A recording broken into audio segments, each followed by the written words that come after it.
Salam, mən hələ də sağam. Serialımızın bu bölümü Alyona hekayəsinin ən dəhşətli hissəsidir. Artıq siz İlham Əliyevin gəlini Alyona Əliyevanın kim olduğunu, Bala Heydəri necə qarmağına keçirdiyini bilirsiniz. İndi isə sizə sərçə Alyonanın özünü əjdaha sayan Bəylər Əyibovu necə diz çöktürdüyünü görəcəksiniz. Bəli, mən sizə Azərbaycan tarixinin ən böyük korrupsiya hekayəsini danışacağam. Balaca Heydərin ailəsinə toy günü verilən ən bahalı hədiyyədən. Necə oldu ki, əvvəlcə ata Heydər Əliyevi, sonra oğlu İlham Əliyevi və onun ailəsini qoruyan Əliyevlər ailəsinin ən yaxın adamı olan Bəylər Əyibov birdən-birə vuruldu. İlham Əliyevlə Bəylər Əyibovun arasına kim girdi? Bəylərin vurulmasının səbəbi nədir və ya kimdir?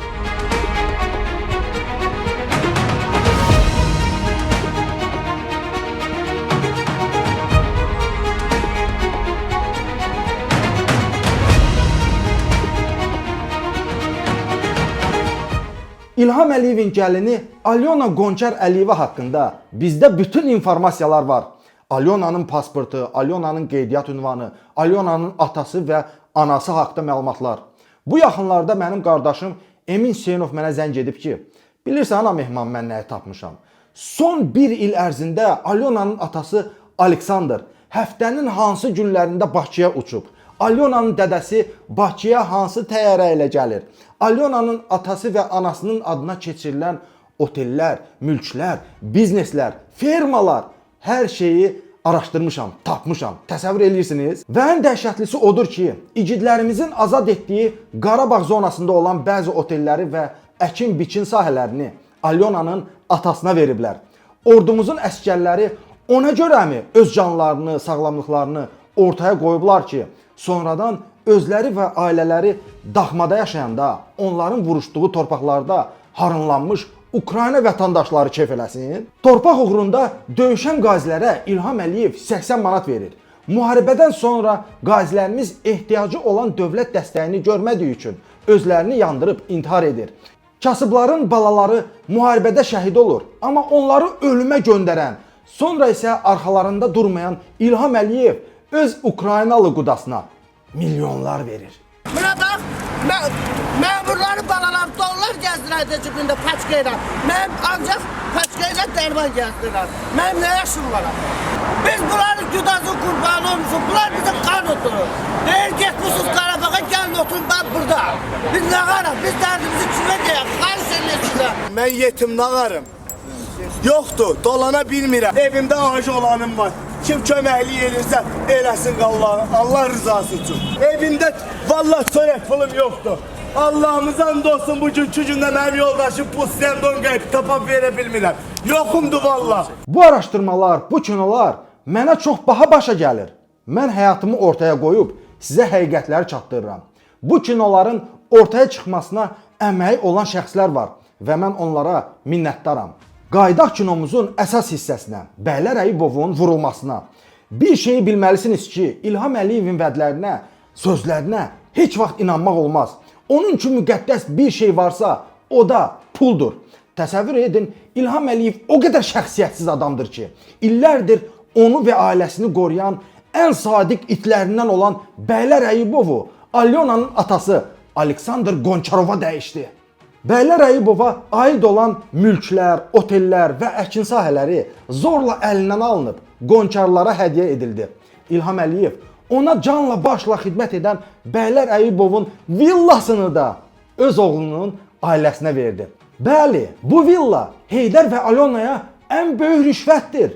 Məhz bu villaya görə Bəylər və İlhamın arasında nifah düşüb. Bu villanın üstündə bəylərin qohumları vəzifədən qovulur. Qollarına qandal vurulub, həbsxanaya göndərilir. Bir neçə ay əvvəl Bəylər Əyibovun qardaşı oğlu həbs olundu və biznesləri əlindən alındı. Hətta İlham Əliyevin saxta mətbuatı bu villanın yuxarıdan görüntüsünü paylaşmışdı. Amma yazmışdılar ki, bəylər bu villanı hansı pulla alıb? Düzdür, bu villa Bəylər Əyibovun ən böyük, dəbdəbəli və bahalı villası idi. Amma o, indi Alyonanın atası Aleksandr Qonçara məxsusdur. Daha dəqiq desək, villa artıq Bala Heydər və Alyonanın evidir. O villanı mən çəkmişəm və sizinlə birlikdə təzə cütlüyümüzün evinə qonaq gedəcəyik. Görün ki, Uğraş Əliyevlər ailəsi bu milləti necə dolayır, necə talayır, özləri isə kef çəkirlər.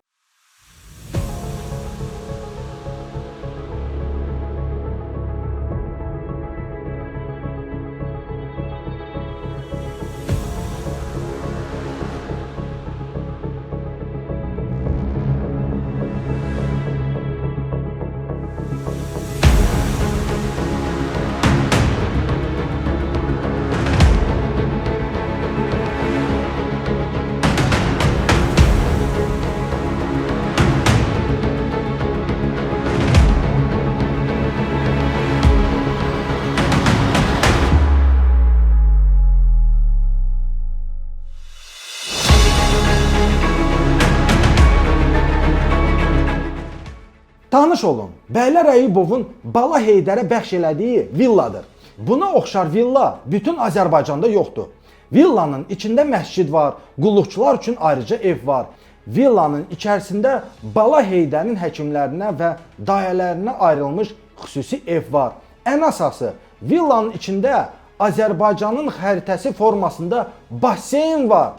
Görün bunlar necə əxlaqsız, mənəviyyatsız adamlardır ki, Azərbaycanın xəritəsi formasında hovuz tikib, içində üzürlər. Bəli, bu hovuz Azərbaycanın başına gətirdikləri oyunların bir növ məcazi formasıdır. Onlar Azərbaycanın da sərvətlərinin içində beləcə üzürlər. Hovuza sahib olduqları kimi Azərbaycana da sahib olurlar. Əliyevlər və Ukraynalı təzə qohumları Azərbaycanın içinə elədikləri kimi hovuzun da içinə edəcəklər. Özdə fikir verin, Naxçıvan hissəsinin suyu dəyişməyib. Bu da bəylərə verilən bir cavabdır. Alyona Əliyevanın ən nifrət etdiyi şəxs Bəylər Əyubovdur. Bəylərin isə ən çox nifrət etdiyi şəxs Alyonadır. Çünki Alyona Əliyeva gəlin gəldiyi gün Bəylər Əyubovu tumançaq qoydu. Ona məxsus mülkləri bircə-bircə əlindən aldı. Bu villanın dənizə birbaşa çıxışı var və artıq orada Bala Heydərin yaxtası üçün port hazırlanır. Villanın içində yeraltı keçid də var. O yol hara aparır, onu tapmamışam.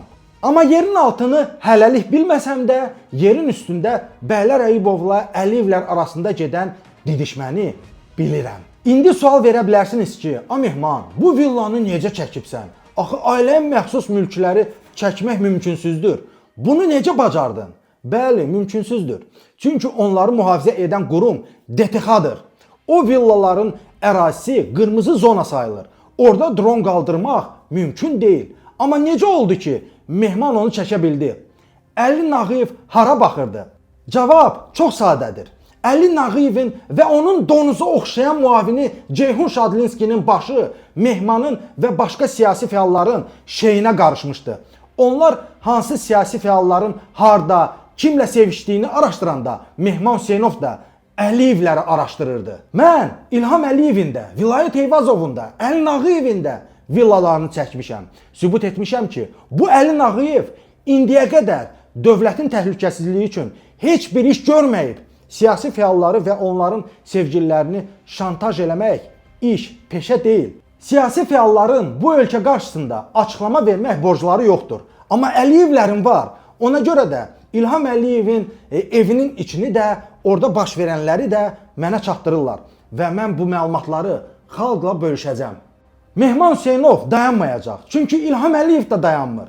Hər gün günahsız insanları həbs eləsə də, gözü doymayan, dincəlməyən Əliyev varsa, dayanmaq, dincəlmək olmaz. Baxın, dünənki quş Alyona hələ 2-3 ilin gəlinidir. Amma nələr etməyə başlayıb? Bizə məxsus sərvətləri necə əlimizdən alıb, atasının adına keçirib.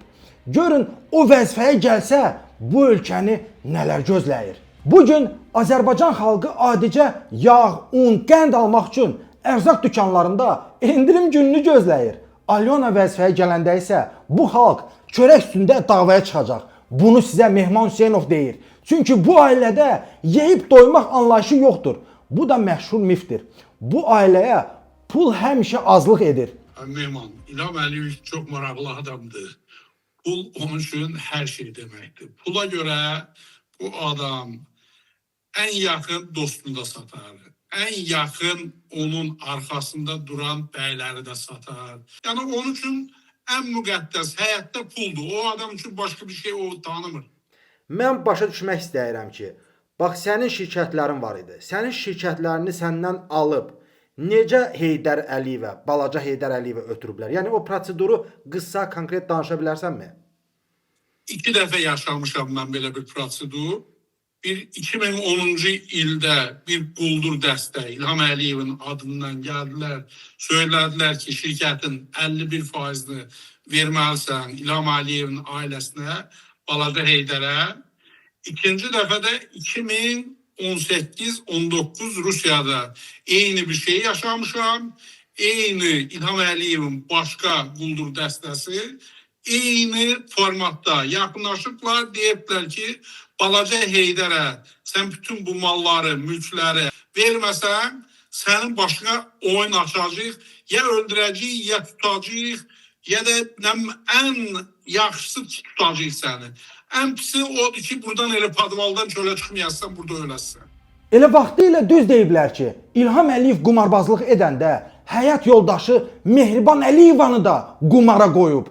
Onun bu qədər şeydən sonra çıxıb cəmaata milli mənəvi dəyərlərdən, namus, qeyrətdən danışmağa haqqı yoxdur. İlham Əliyev torpaqlarımızı işğaldan azad edən Müzəffər deyil, o özü də bir işğalçıdır.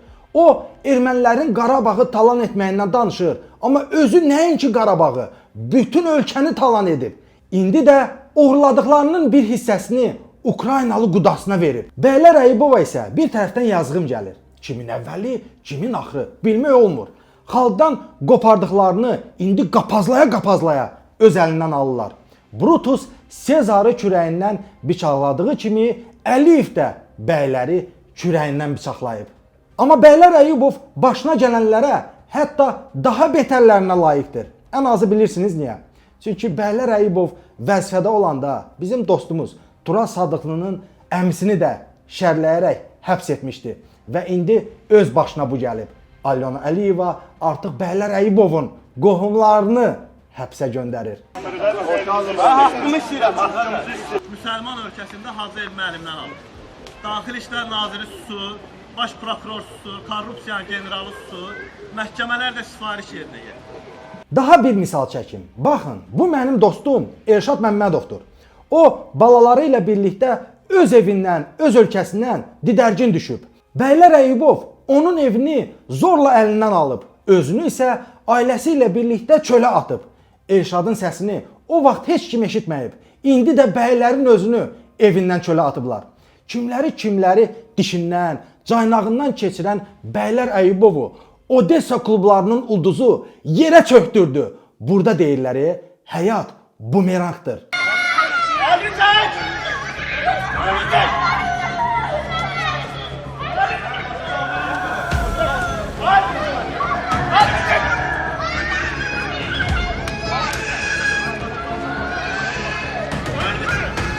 Elə mənim bu videolarımda Əliyevlərə bir bumerangdır. İllərdir öz rəqiblərinə elətdiklərini indi özləri də yaşayırlar. Amma bu hələ son deyil, sonun başlanğıcıdır.